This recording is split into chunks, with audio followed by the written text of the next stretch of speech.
We'll go to the next question and ask JP. Next question is Mautik from software sector. Yes, Mautik. Namaste sir, very big fan here. My question is, civil services ఈ 2022లో కూడా join అవ్వడం worth it? Because at least it will take 3 to 4 years of our lives, but salaries are pretty low. Political interference, corruption. అసలు is it worth joining civil services in 2022? Second question is, మిమ్మల్ని హైదరాబాద్లో కలవటం ఎలా? Thank you. Thank you, Mautik. This question is, in this day and age, is it worthwhile to join civil services? The salaries are not good enough compared to the market for the same ability. And can we actually do something significant? You know, all over the world, with very few exceptions, as a general rule, for talented people, the market pays better than the government. Singapore is one exception. In India, there's a peculiarity. The lower level employees of government, they are paid 4 to 5 times the market value. For the same work, you're a driver, you're a clerk, you're something else. In government versus in private sector, in the government they pay 3 to 4 times. But for the senior people, talented people, for whom there is a market demand, in whatever be the sector, maybe you are a great lawyer, you want to become a judge or a prosecutor. Maybe you are a very competent technocrat. There's a tremendous market value, but you want to join government.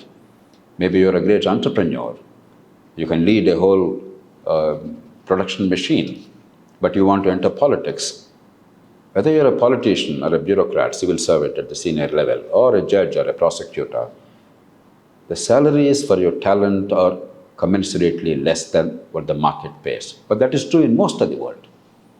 But why do people join government? They join government not for salaries, while we must pay adequately, at least to have a life of dignity and some reasonable comfort so that they're productive. You cannot pay them salaries commensurate with the market. We can give them a life of dignity. We can give them respect. But in return, the satisfaction of improving the public domain, the collective good, because I have passion to do something, you have passion to do something, you have ideas, you have expertise, you have ability, you have talent, and you're using that talent for the larger public good. And that's what attracts the finest people into public service, whether civil service or politics or judiciary or prosecution. Now, once you view it that way, even today, it's worthwhile to join the civil services. True, during the British time, the ICS was the highest paid service in the world. Their salaries, relative to the salaries in the world at that time, were the highest. But that was colonial India. And therefore, every middle-class family in Britain, their dream is to send their child to India to become an ICS officer. But today, that cannot be the motivation. Nor should it be naked power. It should be the opportunity to make a difference. Therefore, even today, you can make a difference. You can improve the lot. You can use your innovation, your talent, your skill to make things better. And with better technology, it's happening even better. There are a lot of people in many organizations in the public sector in India who are taking a big salary cut for the satisfaction of improving the lot of their fellow human beings in this country and achieving significant results. Not everybody is doing that. Many people are competing because there's a lot of power and hoping that there are perks. And of course, in a country like India, sadly, the temptation to take bribes and enrich themselves at the cost of the people. That should not be the motivation. But we must also remember, a civil servant is not the lord and master, because we are in a democratic country. A civil servant cannot make policy. That's ultimately by the representatives of the people who are elected by the people. A civil servant cannot make laws.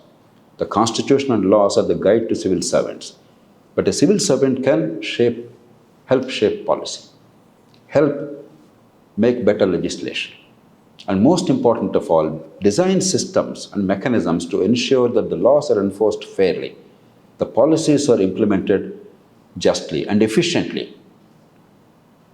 A lot of innovation, a lot of improved management, a lot of sensitivity, accountability, responsiveness are possible depending on the qualities of leadership of a civil servant. Therefore, if you have that passion, not seeking naked power, not doing it because of the respect that you get as a civil servant. In India, we give exaggerated respect to our officers in government. That is a feudal trait. It's an important job, but it's like any other job. You must give them due respect, but not put them on a pedestal.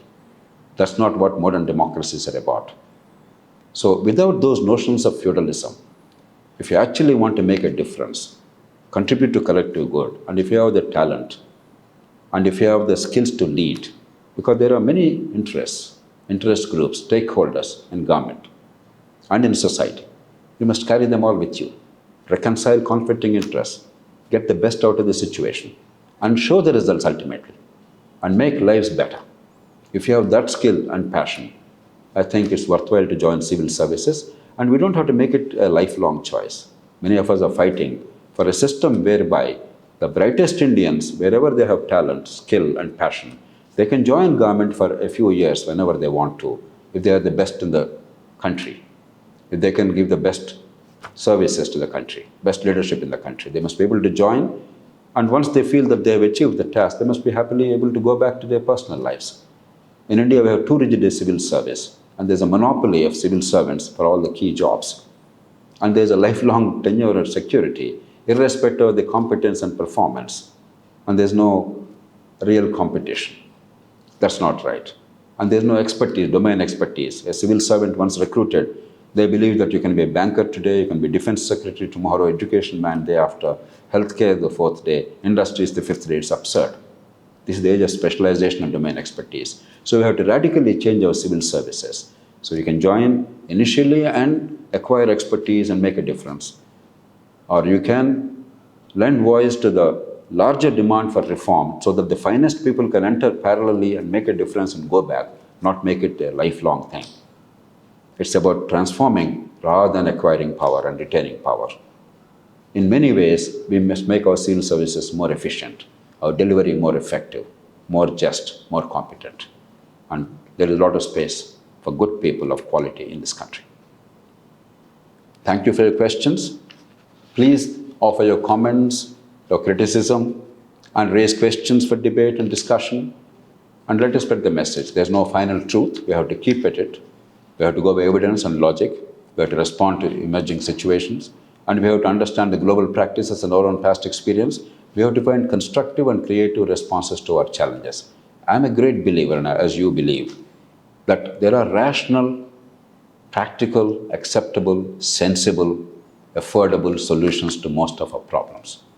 But we must think of them very carefully, based on evidence and logic, with goodwill, without hyper-partisanship, without illogical approach, without excessive emotion or sentiment. And we must adapt the best practices relevant to our conditions. And we must learn from our own past experience, good and bad. I wish you all the very best. Thank you.